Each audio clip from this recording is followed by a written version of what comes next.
Hi, you all know me by now. My name is Tanya Hertz. I am your professor in Business 119, Business Communications.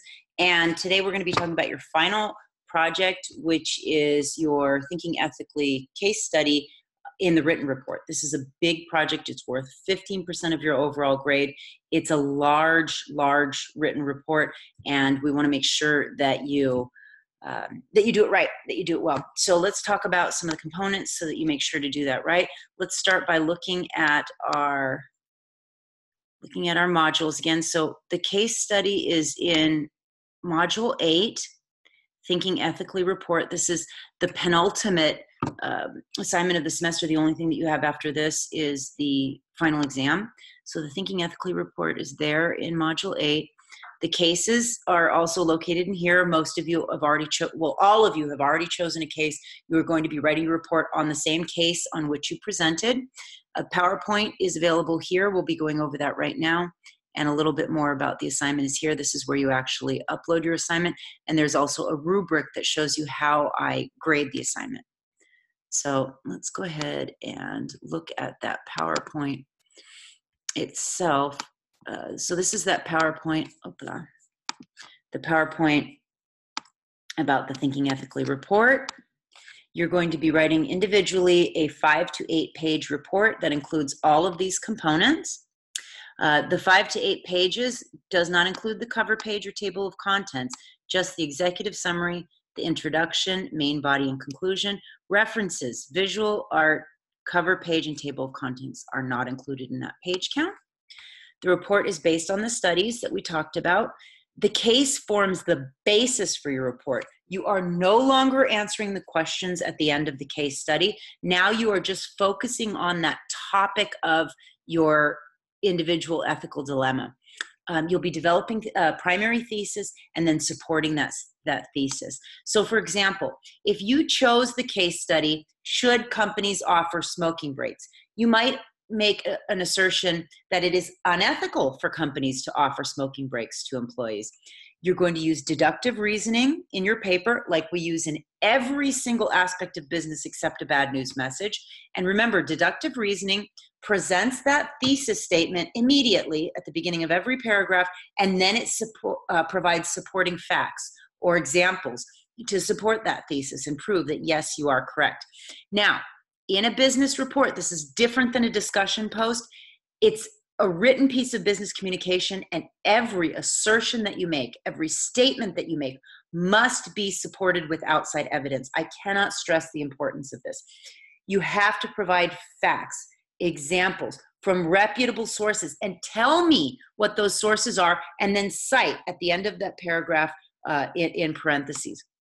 Look at MLA guidelines. If you don't remember, we use Turnitin software, which is an anti-plagiarism software, and that's how we can tell whether or not you've plagiarized. You need to make sure that you don't plagiarize. You need to make sure that you're citing your sources so that I can see where you got your information from. Here's a wonderful website, Purdue OWL, that can help you if you haven't cited in a while. You can also use Academic Success Center. They'll help you, but don't put it off till the last minute. It takes time to write a good paper, and so you should be working on this from the beginning of the semester. Give yourself plenty of time to get help. Visit the Academic Success Center, visit me, do this early, do this often. You should have the rough draft completed by April 24th. You don't have to turn that in to me. I just want to make sure you're on track. Your final paper is due on May 22nd at 11:59 p.m. You upload it to Blackboard under assignments. So in terms of logistics, standard paper, 8.5 by 11, single space, typed, margins 1 inch all around, font is Times New Roman, 12 point, write in complete sentences, spell check, grammar check, make sure that you're always using the same tense, the same person, make sure that there are both headings and subheadings. This is true in every business paper you'll ever write. We do not want to have to search for information. We want to find it quickly, clearly, concisely. Those headings and subheadings are included in the table of contents, and that's how we find the information. If you want help on writing this a business report or you need a little bit more, read chapter 13 in the textbook. That's all about the components of a business report. So double spacing between the paragraphs, that's one blank line. Single spacing within the paragraphs, no blank lines. Triple spacing between the sections. Oh gosh, please indent. That's wrong. Please do not indent. Do not indent. I don't know, can't believe it says that. Do not indent. That was an error. That will be fixed. Please do not indent. And then paginate, use page numbers. That was just a grammatical error on my part. The cover page doesn't count toward the page count. It includes the title of the paper, the title of the case study. If there are any team members, you would alphabetize those, but you're doing this individually, so it's just your name, the class name, the date that you're turning the paper in. The table of contents should include the page numbers of the executive summary, the headings, the subheadings, the references, any visual aids, any pictures, any charts. Make sure that we know where to find those. Again, look at chapter 13 for a sample of how you write a table of content. The executive summary needs to be written last. It should clearly state the overview of the paper, so it's different than an introduction. The executive summary could be a standalone document. It explains the key points so that we could read that and know what the paper is about. 1 to 3 paragraphs long is perfect for an executive summary. The introduction is different. The introduction includes the primary thesis and then just clearly what the paper is going to cover. So you don't introduce things other than the primary thesis. You don't give examples, you don't give support. The introduction would be, for example, you would state the primary thesis and then you would say, in my paper, I will be looking at A, B, C, D, E, and finally make a recommendation in the conclusion. That's it, right? You tell us what you're going to tell us in the introduction, then you tell us in the body, and then the conclusion, you tell us what you told us, right? So the main body is a comparison of alternatives. Every assertion must be supported with evidence. I cannot say this enough. Always cite your sources, not just direct quotes. So if you were to say something like, smoking causes cancer, you must then, after that sentence, I don't care if you put percentages in there, statistics, just the fact that you found that somewhere, you need to tell me where you found that and reference the works cited page. You're not doing this as a team, you're doing this individual. Be clear, concise, avoid any flowery language, use appropriate business terms. Don't define the business terms. Realize that the paper is written for me and I don't need a definition of terms. I understand what you mean by outsourcing. I understand what you mean by competitive advantage. You use those terms, you don't define those terms. Several subheadings. Each subheading should have a thesis and support backing up why you believe the assertion is true, including the global perspective. For example, your primary thesis might be smoking breaks are unethical. The subheadings could be it's unfair to non-smokers. Alternatives to smoke breaks include breaks for all employees. Another subheading could be smoking is unhealthy to all workers, or that smokers form bonds that non-smokers do not. That smoking is particularly unethical in fields like medicine or education. That smoking is also banned at work in several countries, and that smoking breaks can lead to a loss of productivity and profitability. All of these are supporting theses, and they are your subheadings. And then you take those, those supporting theses, the secondary theses, and you give support to those with evidence from outside sources. In the conclusion, you'll also give a recommendation. It should be a reiteration of the introduction. Yeah, every paper, you should remember this from primary school, right? In a paper, in the introduction, you tell them what you're going to tell them. Then you tell them in the body. In the conclusion, you tell them what you told them, right?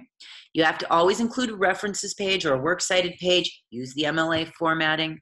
You want to include at least one visual aid, a chart, a graph, a picture. Doesn't count towards the page count. You can either embed that in the document or put it afterwards. And then always, of course, cite it. This would be an example of a visual aid.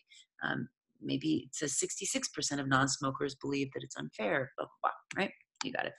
All right. Set yourself your deadlines. I'm not going to do this for you. You're adults. Set your deadline for your brainstorming, for your first rough draft. I'd say the 24th.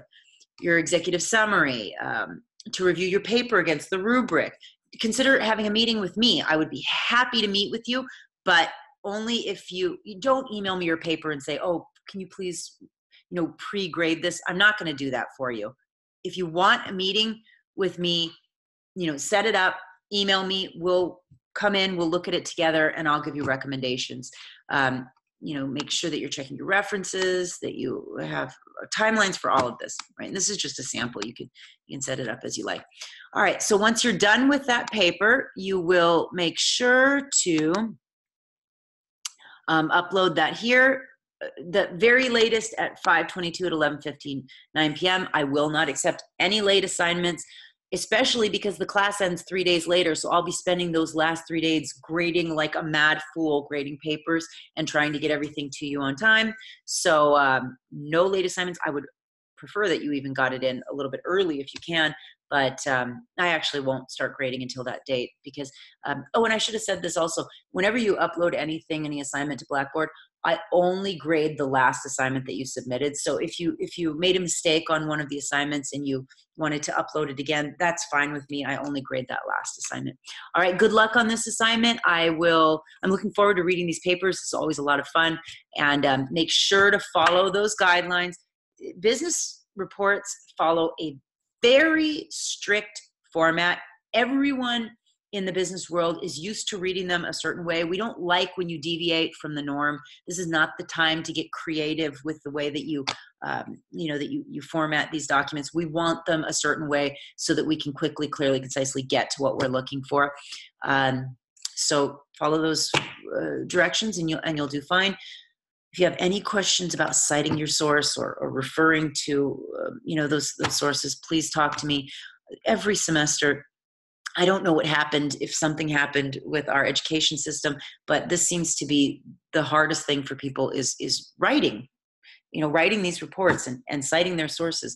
I don't know why, but maybe they didn't learn it along the way. But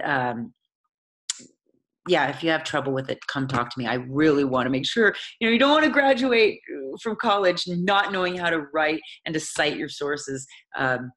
Yeah, I read so many business reports. I read so many business plans. And when people don't support their assertions, they lose all credibility. So make sure you're doing that. All right.